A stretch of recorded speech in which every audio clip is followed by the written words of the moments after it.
Aram Grigorian, you do some work that I'm just absolutely fascinated by. There's quite a few things that I'm excited to touch on today that I think is going to help the Elite Coaching Academy community, and also drive people to this beautiful in-person event that you're putting together. Uh, we connected on an Instagram live. What was that? Was that about a year ago, Aram? I think even longer, man. It was probably back in 2023 or 22 even. Dude, we got to get on. We got to get on another one. But you put together a beautiful in-person event, the Real Coaches Summit. How many years have you been doing this? I started in 23, so this will be year 3.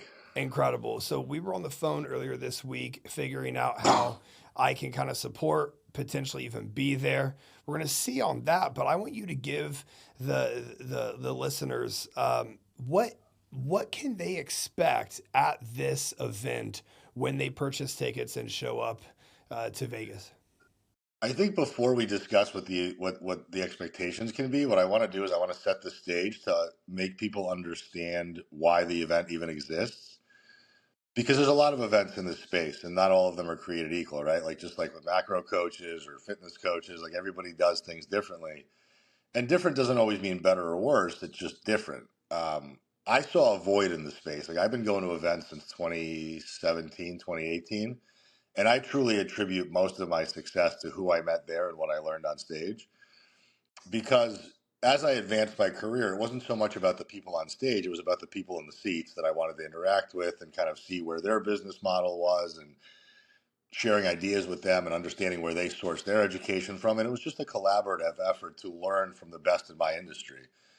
And now, COVID fucked that up obviously with the event space, and it ran dry. And I thought in 23, I'm like, okay, a lot of these events are very much business coaching focused. It's about growing and marketing as opposed to actually being a better coach and learning the subject matter on how to deal with client problems. And we have a lot of people that are saying that they're experts in gut health and experts in hormones and experts in, you know, relationship with food issues. And it's because they did a weekend fucking certification, and now they're considering themselves experts in their Instagram bio profile, but they've never actually worked with that individual for long enough to fix their problems. Nor do they have the tangible skill set to be able to replicate that success over and over again. And I was going to a lot of these events and I'm like, why are we talking about protein and watching the kettlebell swing for the 50th fucking time? Or why do we have a guy like Ed Milet talking about how big his private island is and how much money he makes when that doesn't directly contribute to my business whatsoever? So I just saw like this mass, and then it was like the logistical nightmare of like, you don't know where to go eat. There's no meals scheduled. You got to fucking Uber from place to place. You show up there with like your clique of 2 people and you don't branch out to anybody else. And I'm like, I don't want to do it this way anymore. I'm done paying money for these things. I'm going to create my own party. And the way I did it was all inclusive. So all meals included, all social events included, no VIP ticket. So that way everybody's paying one price. Everybody gets access to everything. Nobody feels left out. There's nobody that gets to pay to be in the front seat, whatever. Then I also decided I'm not paying speakers, because why the fuck should I pay people that are making plenty of money because of this industry? And why can't those people take 2 days off and give back to this industry? And oh, by the way, they probably have a curriculum they can sell you on stage for 50% off. And now you're going to get to learn directly from people who are in the trenches doing the work. And I also decided, like, let's make sure that these speakers don't just speak and like run off and just go back to their room. So I basically told everybody, I'm like, be there and interact. Like, go and sit down at the meals with the attendees and really immerse yourself into this event, because these people in these seats were you at one point in your career. And I know that you're much further along, but you're not that awesome. You know what I mean? Like, I think people see these people as figureheads and celebrities. Like, I was at a conference once with Lane Norton, and you should have seen the amount of people that were taking pictures with this guy. Like, you would have thought he was the fucking Rock. And I'm like, he's a nutrition coach. Like, if you walked out into Times Square, nobody would know who the fuck he was. And to me, I'm like, why are you not picking his brain about bioenergetics? Why are you not picking his brain about hypertrophy training? You're sitting there and trying to like chum up with him because you're going to be buddy buddy with him. He doesn't give a shit that you took a picture with him. He doesn't even care that he got invited to speak on stage because he got paid 30 grand to do it, and he recycled the same talk he did 2 fucking years ago. And I wanted to, yeah, I don't want to, I didn't, so I made it a point to not recycle speakers. So every year it's a new crop of people on stage. I just did things a lot differently, man. And what people can expect is they can expect to feel like they actually got something valuable out of that experience. Now, again, I can't promise you an ROI, right? Because if you go to that event and you sit in the back, you don't take any notes and you don't talk to anybody, you wasted your time and your money. But if you come to this event and you truly become a part of that community, you'll get on somebody's podcast, somebody will get on yours. You'll learn from some of the best in the industry that have been here for 10, 15 years plus. And you'll learn things that you can actually apply to your practice tomorrow, right? Like we had Dr. Mike T. Nelson talking about flexible metabolism the first year, and people were changing the way that they prescribe macros, and they were getting better results with their clients after the first week of doing it. So I'm not teaching garbage on stage. I want people to get actually practical information that they can implement immediately and start solving problems that have stumped them for months on end. I love that. And what I connected, you and I connected very quickly in our phone call the other day, over the notion of you're going to all these fitness events that are just talking about getting more leads or closing more deals and marketing this way and running funnels. And dude, all of that is super freaking important. Super Sure. freaking important. I talked about all of that in ECA. The reality is, if you don't have the skill set to help every single person that comes through the funnel, then what good is that funnel?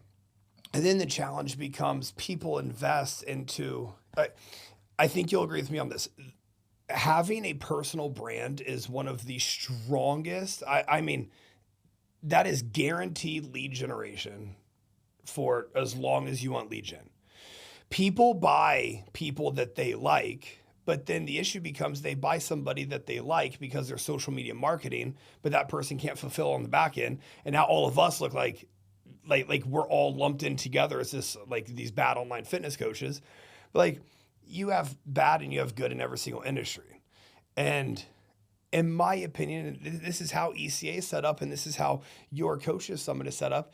If we're teaching skill set, and if you can fix hypothyroidism, if you can understand that the root cause of arthritis is your gut dysbiosis, you have low stomach acid, we have issues going on in our gut and our liver, and it's manifesting an inflammation going on in our body and wherever the arthritis is spreading to. If you can realize that these things all have a root cause and a fix, that takes you from a $300 a month coach to a $750 a month coach.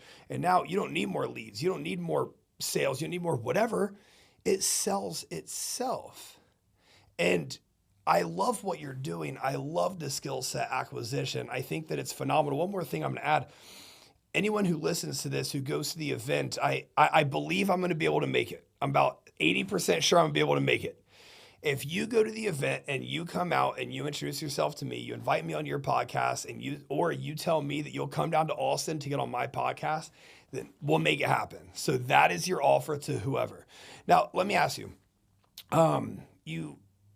before COVID, you and I were going to in-person events.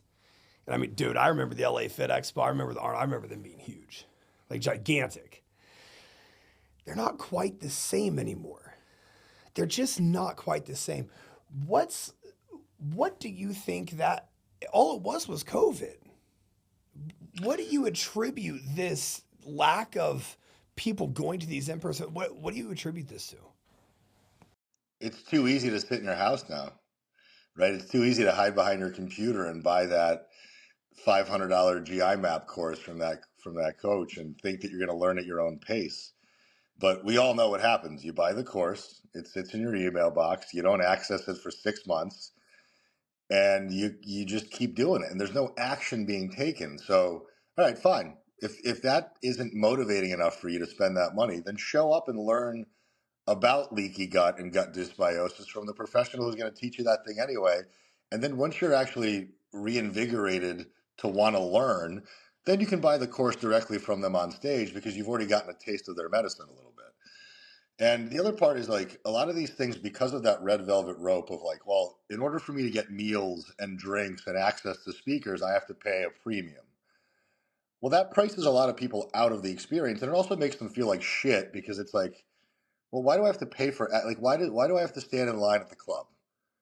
Like, I just want to be able to get in and enjoy the club. I don't want to have this fucking, like, if I want to, I want to, yes, bottle service is fun, but I have to be able to afford bottle service, right? For me to be at the top tier of that experience.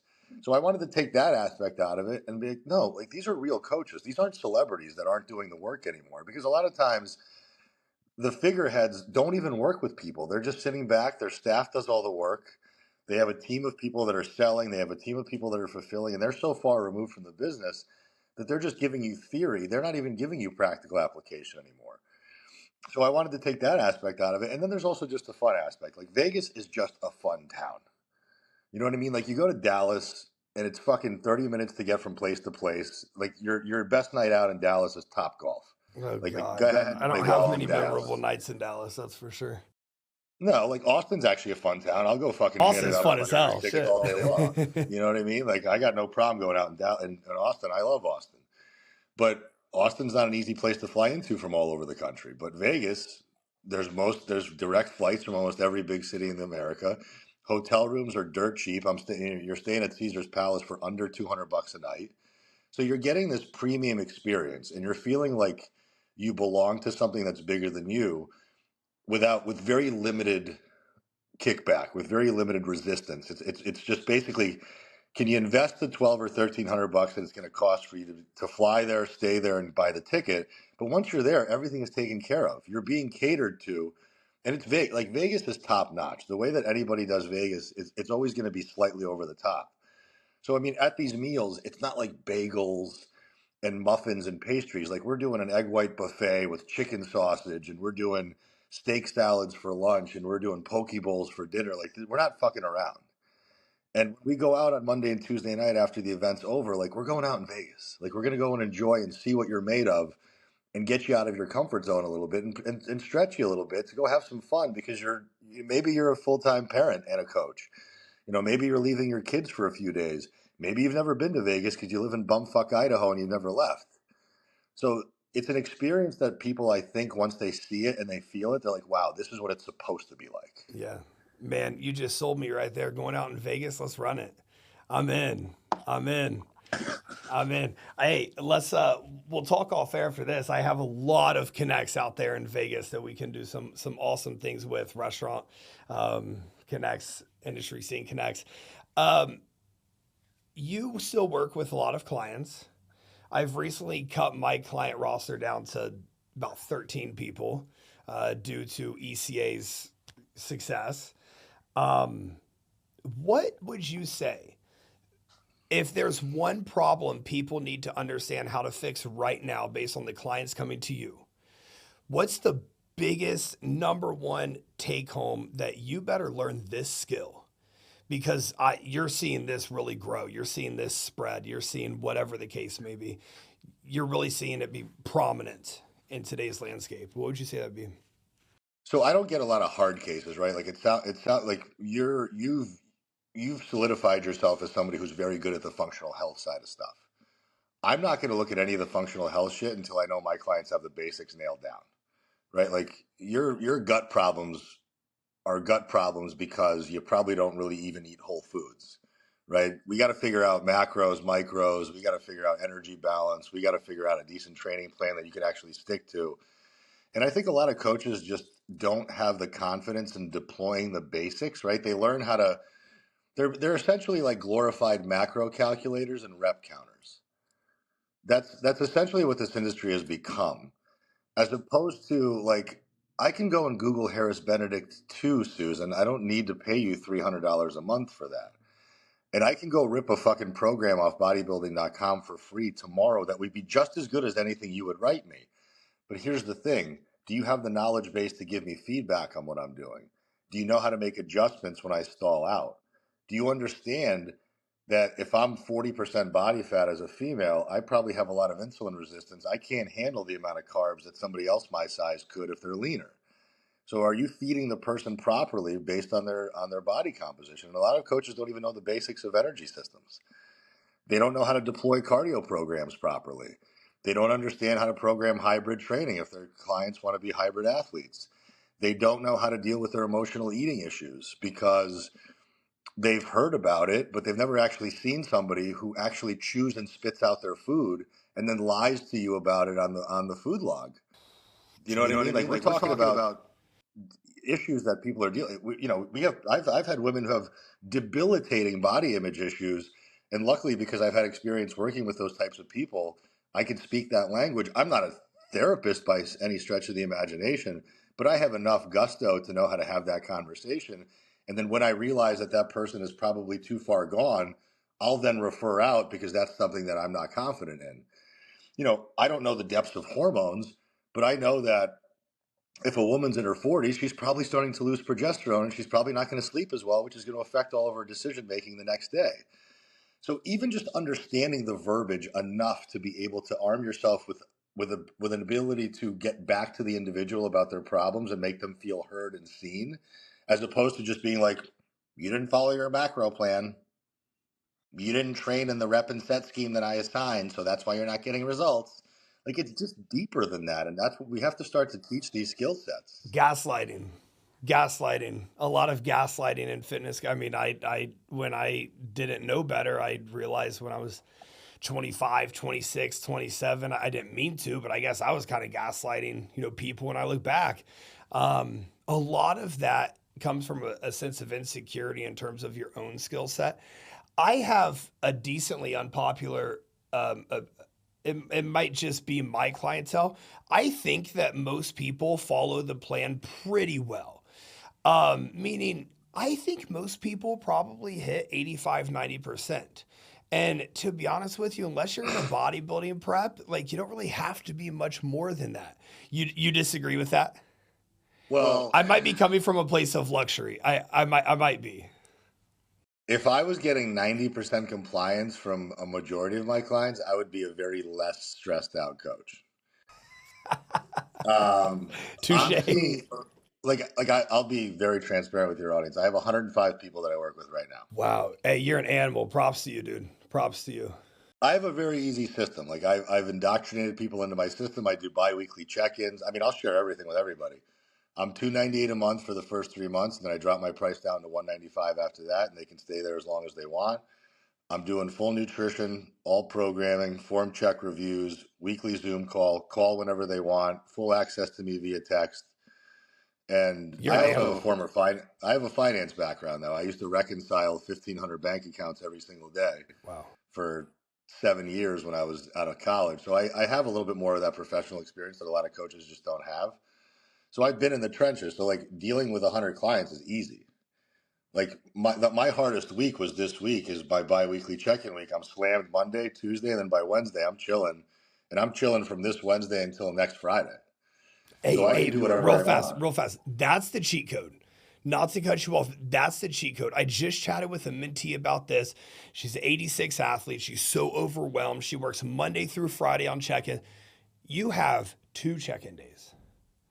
You have Yeah, that's it. you have one form review video day, and then you have 4 days to work on everything else. 3 days for 86 clients, and people try to spread this out, and I'm not sure why, but you bring up an incredible point there.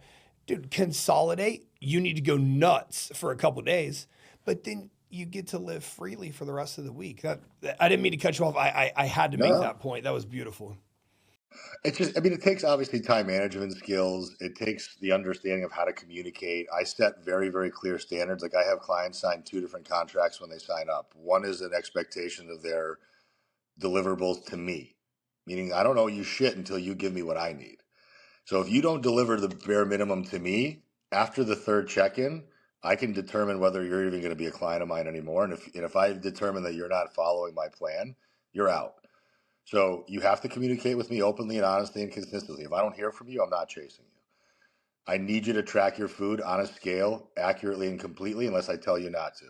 I need to see the last set of each and every single exercise I prescribe in its entirety to be able to give you feedback on form, tempo, and intensity. And I need you to fill out your check-in form on time before the deadline. If it comes in a minute afterwards, it's getting deleted. It doesn't get looked at. That's it. But unfortunately, and I hold that boundary. Like yesterday was my check-in day. I got 2 check-ins that came in. One came in at 12:01 PST, and my deadline is 12 PST on Tuesdays. And I texted her. I said, "Hey, I don't want to be a dick, but I'm deleting your check-in form. Do better next week."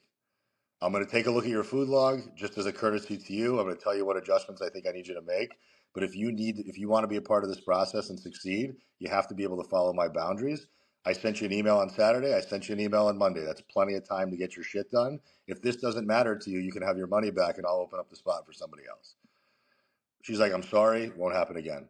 Somebody else submitted a form at 12:20, same voice text to them, and they got on board and they even paid me today because they were renewing it anyway. So like a lot of coaches are just mismanaging their business because A, they don't have the technical skill set to get results, and then they have a shit system in place where they don't hold their clients accountable. At the end of the day, most people know what they should be doing.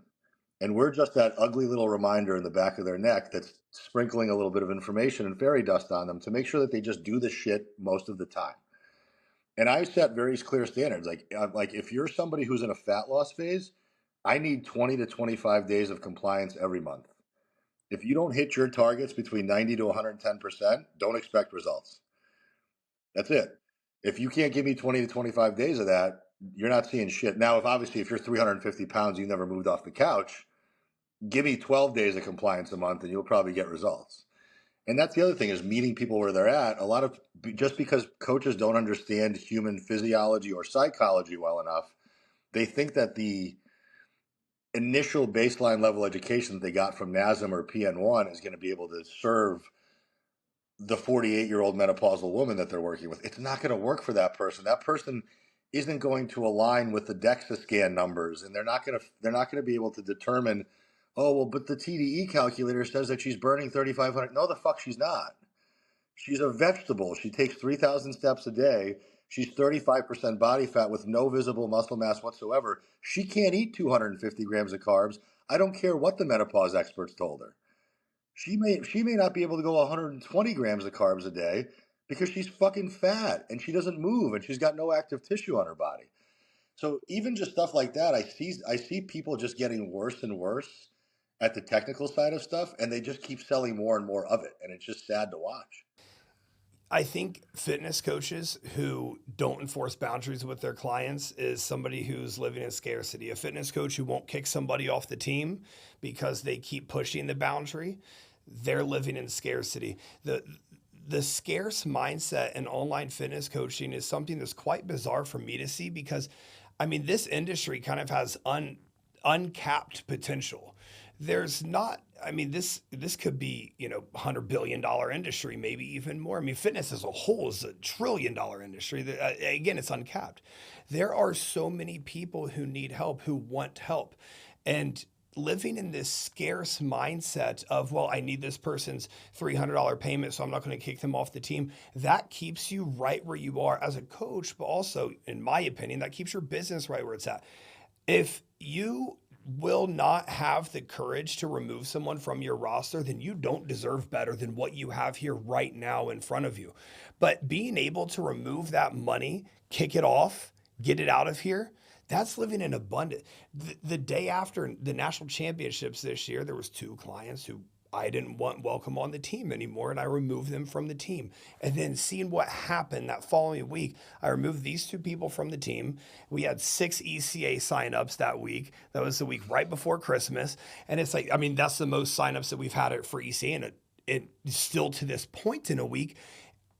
There's something about the energy and what you're putting out, what you're attracting in. And so many online fitness coaches are living in such scarcity. I have something to run by you. I'm not sure if you've seen my disdain of the psycho module for human metabolism that I love posting online. I'm like, psycho's not an explanation for human metabolism. I get so many people super fired up. People definitely don't love when I say that. Some do, some hate it. But what I'm getting at is hormones signal every single response in the body. Every signal in the body is coming from hormones. Stomach acid sends signals around the body. Obviously, insulin is a signaler or a signaling hormone around the body. What I'm getting at is, if we're looking at the 40-year-old who's never quite been in shape, who might be eating 1,400 calories and not dropping body fat. Well, clearly, psycho's not super imperative to what's going to get them to that next level. This is my opinion. I think that we're I think that we're greatly simplifying what human metabolism is, but also I feel like the calories in, calories out dieting situation that we want to enforce on people, I feel like it almost gaslights the individuals who have never quite been in shape, who actually have given effort, who actually have tried. And not everyone, I mean, there's a lot of things that go into it. You know, hormones are a big thing, food choices are a big thing. You know, you can like seed oils, you can hate seed oils. They might be a thing, they might not be a thing.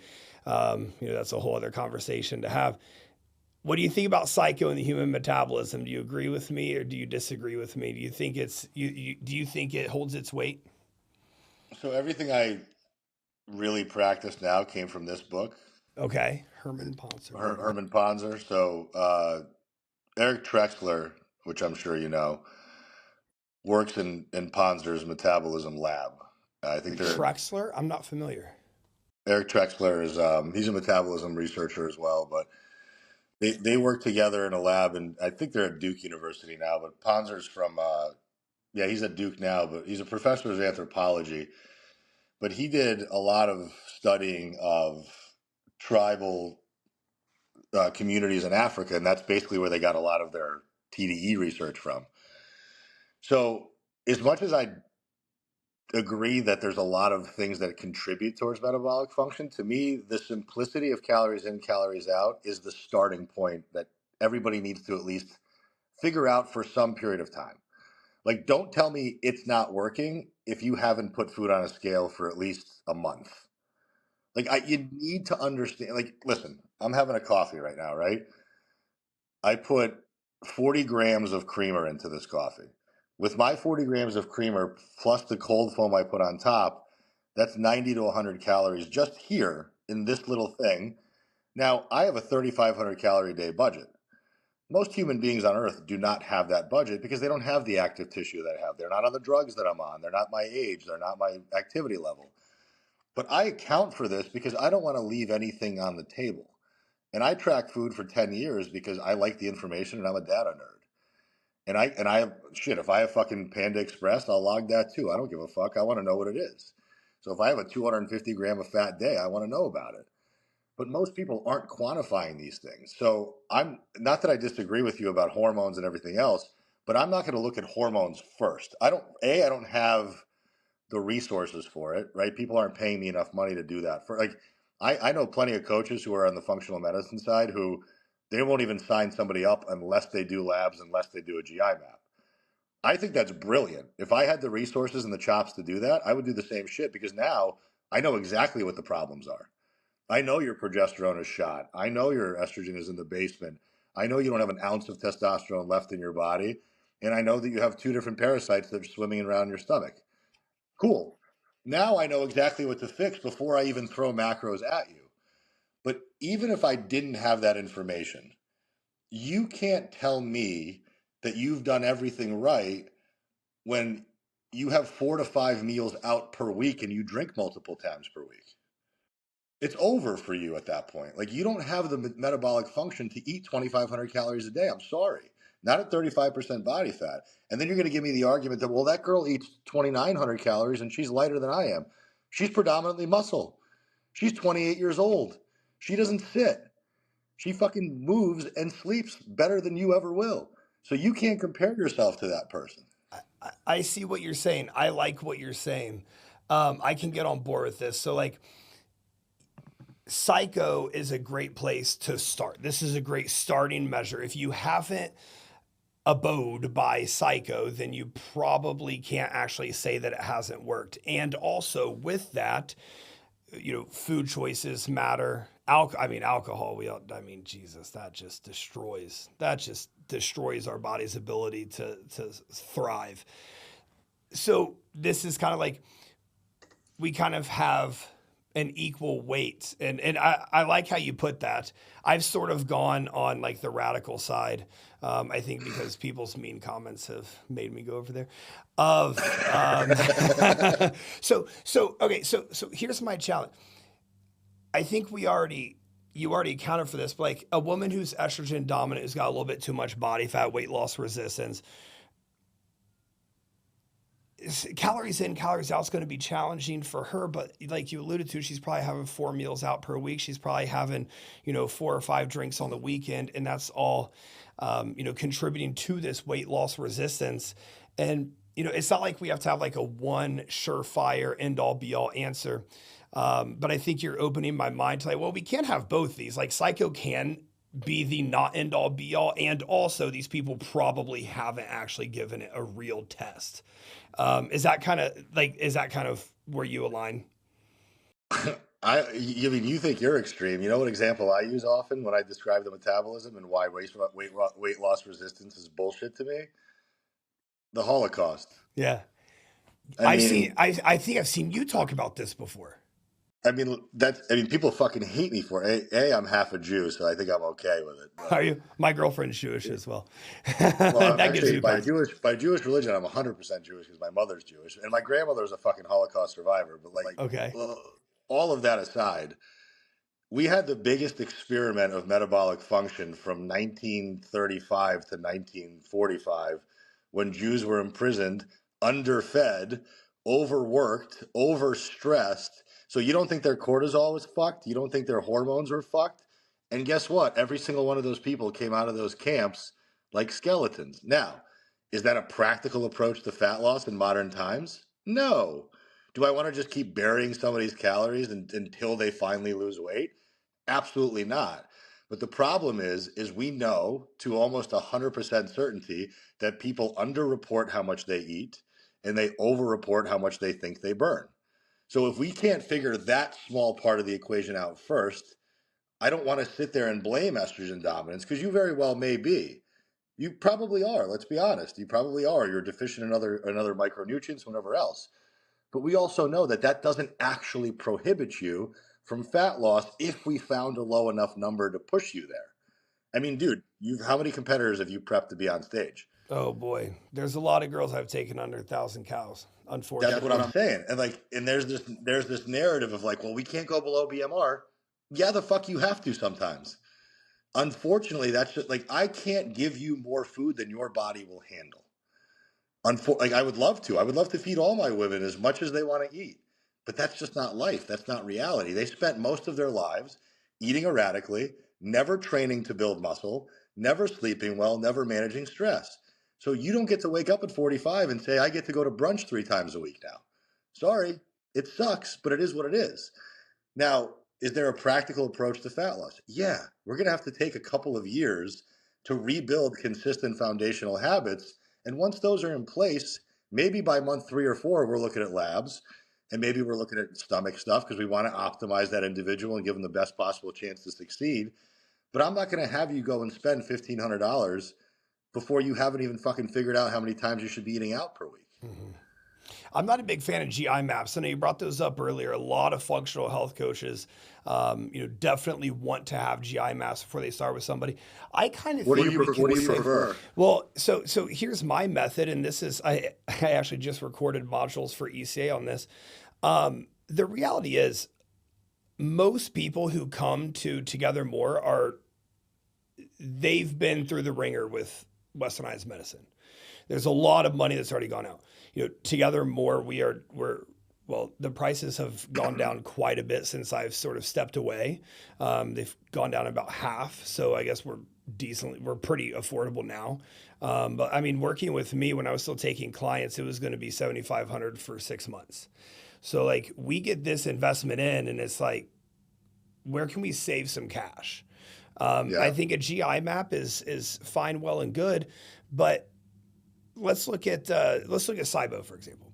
All right, I just need to know if you have SIBO. Yeah, I don't need to know which one. I can treat them all together with the protocols I have built. So I just need to know you have it. So if we just have some fiber or some fermented food and we get extremely bloated, if you're waking up every single morning with bloat in your lower abdomen, I don't need a GI map to tell me what's going on. If you go back and forth between constipation and diarrhea all the time, the symptomatology is screaming that you have IBS.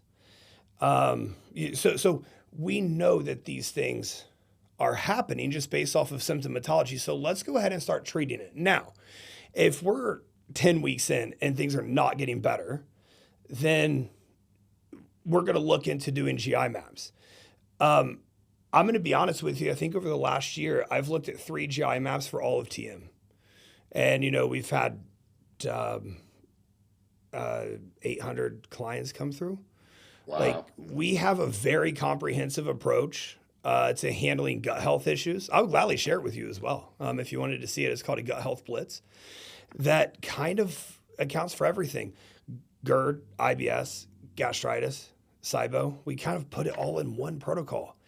And so, because GERD and SIBO can manifest in similar ways. And also with GERD, it's like, well, is it high or low stomach acid? Typically, it's low stomach acid. They say it's high stomach acid just because some acid is getting in your esophagus. But I've had one case of GERD. I just recorded this module yesterday. I've had one case of GERD in all my years. It was actually high stomach acid, and all the rest were low. And that's just my experience. So it's like, I think we can just treat all these together and save you $600. But also, it's like, man, like pooping in this thing and like sending it in, and like it's a little nasty. It's a lot nasty. Have you ever heard of the Viome? You remember the Viome test that was popular for a while? I did that a long time. And here's the thing, like just from like a general basic self-care practice standard, I know that I could be eating way cleaner ingredients than I do. Now, as a guy who probably eats a ton of calories, when you start getting north of 3,000 calories, you start just filling shit in wherever it goes. Like you're not sitting there. I'm like, when you have 500 grams of carbs to eat a day, you're going to throw some pretzels in there every once in a while. It's okay. You're not going to die. But it also affects how I feel. My digestion is, I would say, average to poor on most days, but it's not impacting my quality of life enough for me to do something about it. And the other thing that I always think about too is like, let's say you had the worst possible case of digestive issues, but your main focus was still fat loss. I'm not going to get you to be a fat loss client anymore. Like if you can't even walk out of the house without being afraid to shit your pants, you don't get to worry about your belly fat anymore. Because you don't have like that. Your cosmetic issues are the last of my concerns. But your ability to get through every day with some level of fulfillment and happiness is my number one concern. Well, so I'm gonna try. And also, as you fix their gut health, they're going to drop so much inflammation that they think is fat, that it's actually just inflammation. All of a sudden, they're down 15 pounds and they haven't even dieted. And that's the thing is like, that's why like when I have cases like that I know that somebody truly is doing everything right. And they're no longer responding to generic methods of, calories in, calories out, progressive overload weight training. I'll send them to somebody like you. I'm done with that person. I've exhausted my ability to work with that individual, and I'm not going to keep them in my ecosystem just to keep pumping money out of them. I'm going to tell them, hey, you graduated, you're at the top of the mountain, and the things that you're now dealing with are out of my scope of practice, and they're going to probably require a little bit more attention. And honestly, probably somebody who's got a more finer tooth comb and more of a microscope than I do.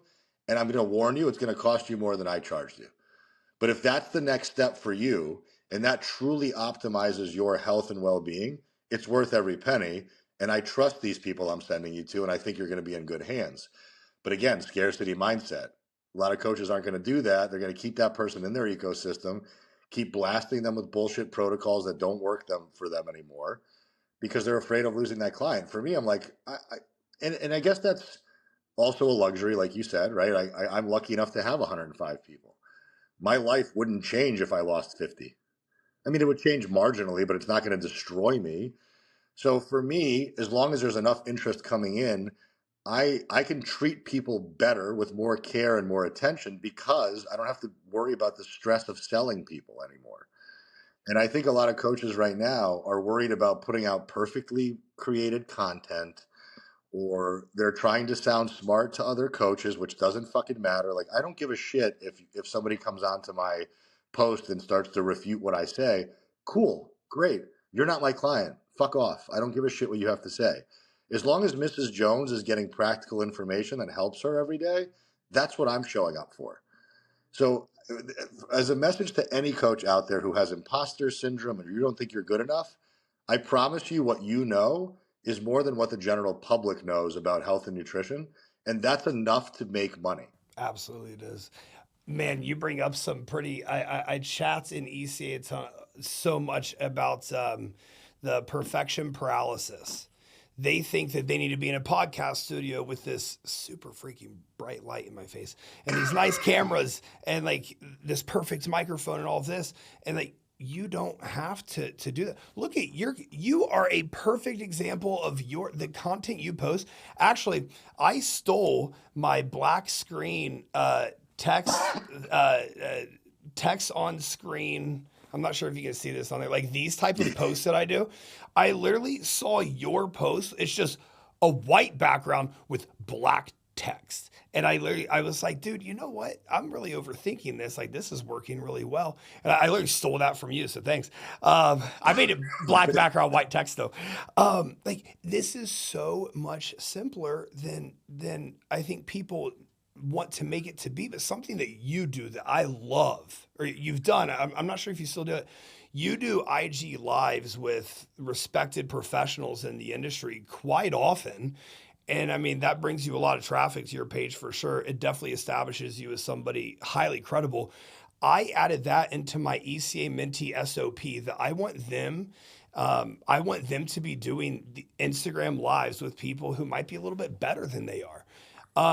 Where did you come up with that? And also, you have stayed wildly consistent with that. Would you say that that's something that has helped grow your page and kind of your brand?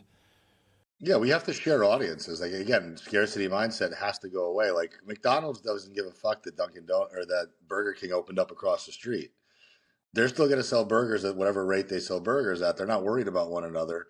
And I think so many coaches are like, "Oh, the market's saturated." Well, yeah, it is, but that doesn't mean it's all good. And I don't care if you have 50,000 followers or 500 followers.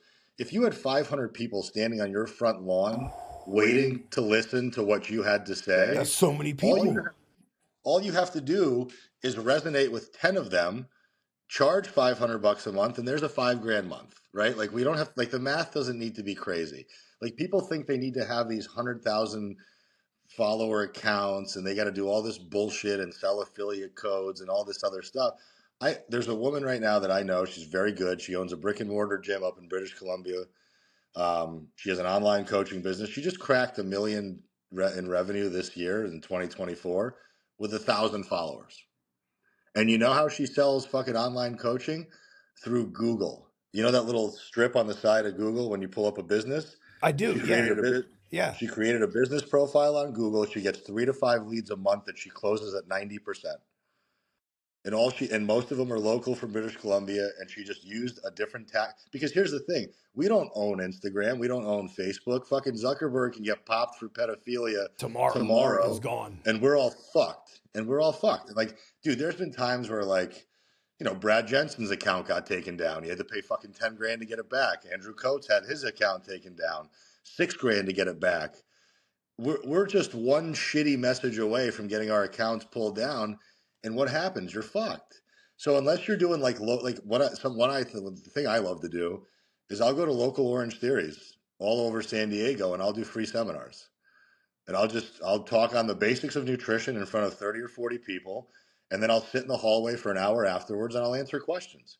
I'll get their emails, their phone numbers, and I'll say, I'm not selling you shit. I don't need you to buy anything. I just want to solve whatever immediate problem you have and give you the basics. And then when you're ready, I'm here. Coaches aren't putting themselves out there to do that. Like I had a guy yesterday complaining that he can't get any leads. He's got 75,000 followers. I'm like, bro, nobody needs to see you drink Yoo-Hoo in your fucking stories. What you need to do is you need to solve problems for people. So what I did yesterday, just literally as a fuck you to him, I put up an offer and I said, if you text this number, I'll calculate your macros for free to the best of my ability. And overnight, I got 25 people that texted me. And already I have 5 calls booked from just that. That's it. Like is. none of this is fucking hard, but like just put yourself out there and show people what you can help them with, as opposed to like bending over in front of your fridge and telling me what you eat in a day and doing another fucking photo shoot at Starbucks to show how busy you are and sitting on your fucking car and talking about how abundance has made you money. Like, just fucking stop. Like be a professional, Be good at what you do, and the money comes because you're worth it. I have this thing I chat with my friends about. It's just break the pattern, disrupt the pattern. And what I mean by that is, all right, let's say, for example, there's about 60% guys listening to this podcast. Let's say guys, cute girl, don't know what to say. You want to walk up and introduce yourself. If you say the same shit that everyone else says, hey, you from around here? Oh, I love your hair. Hey, you're really pretty. I had to introduce myself. Then you just put yourself in the category of thousands of other men who have approached her and chatted with her. If you walk up and you're like, hey, I thought that your energy really captivated the room. Would you want to like go for a 10-minute walk with me while we just sip some coffee? Something like that. That's a pattern disruption. She can also say, no, but like I would have like a 5-minute chat with you here at the coffee shop because I know you a little bit. That leads into you are not the same as everyone else in that situation, right? So when you're scrolling Instagram, what is everyone posting? Post something different. Do something different. It doesn't have to be perfect and done up and all of that stuff. Like I want my content pretty done up for the most part, but I have one pretty high ticket offer that I'm selling now, and it's not necessarily coaching anymore. If I was only selling coaching, I would literally just do the first person shooter videos. I would do the carousel post with text on screen. I would make sure there's always a testimonial on my Instagram story. And when I get questions in my Instagram comments, I would screenshot the question, crop it down. I would do a first person shooter answering that question. And this drives more people to ask questions. And every single one of those questions is a lead that is interested in your services. And, also I would message every single follower that I got off of all the content that I'm posting. It's all niche. Open up those pathways of conversation. This guy has 75,000 followers. If he just opens up the conversation. But that's the problem, man. What you're talking about means effort, right? Like it's no different than why Mrs. Jones hasn't lost weight. Like just because you tried something for a week and it didn't work and then you quit doesn't mean you gave it that ferocious amount of effort without ever expecting a return. Like I don't eat well because I think I'm going to have a six pack. I eat well because it makes me fucking feel good. It improves my quality of life. So I'm going to keep doing it regardless of what happens to my physique. I'm going to keep showing up on Instagram regardless of how many likes, shares, or posts or reposts I get because that's my fucking job. That's literally a part of my job description to show up for my audience regardless of anybody's listening to me or not. I did a fucking Orange Theory seminar once where 25 people signed up. I was stoked. I perfected the speech. I was practicing it in front of my mirror. I show up and one person was there. Now, a lot of people would have been like, fuck it, I'm not doing it. I'm like, no, I'm going to give this one dude the show of his life. And I literally just over delivered, and this dude became a client. He became a client. Like, immediately. Like, he had no choice but to. He's like, I can't not buy something from this guy. That's why you win. That's why you win. I've been in the same situation. I've showed up to speaking events where I thought there was going to be 200 people and no one's there. But you have to ball out.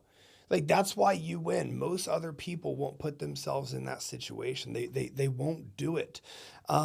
Listen, it's not worth it to me. It's not worth it.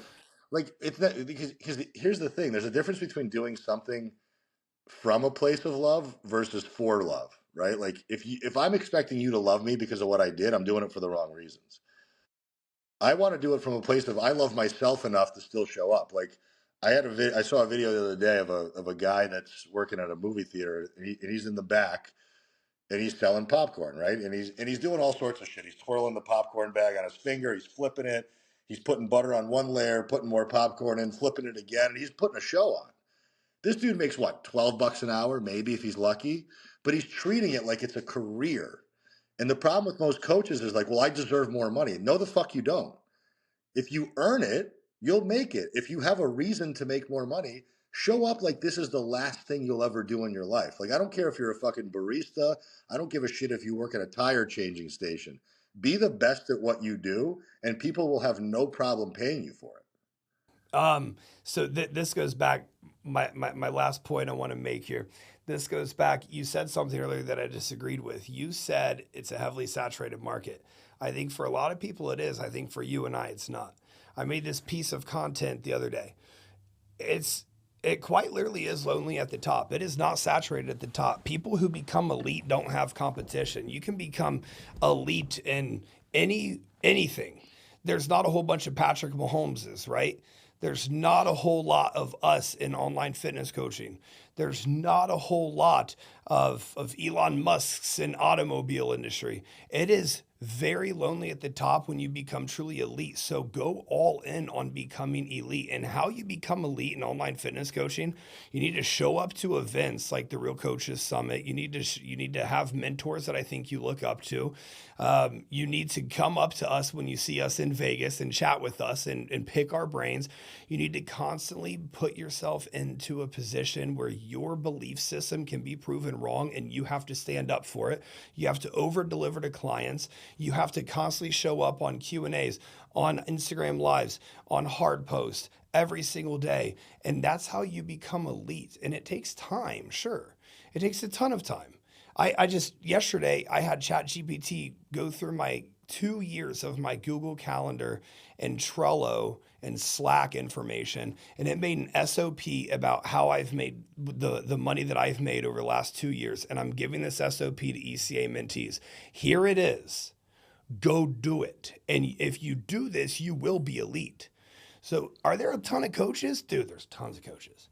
But if you make yourself elite, you're not going to have a lead issue. You'll have 105 clients. You'll be able to get rid of people who break the boundaries just like you do. Listen, I'm going to make Vegas happen. So let me know what you need from me. I'm so glad we had this conversation. Where can people go to get tickets right now to be able to meet you and I and hang out with us in Vegas? So I'm an asshole and I didn't change the domain name. So it's realcoachessummit2023.com. And that's where that's where details and tickets are. There's a payment plan this year, so you can choose to chunk it up by using Affirm or Klarna if you're not comfortable paying for the whole thing up front.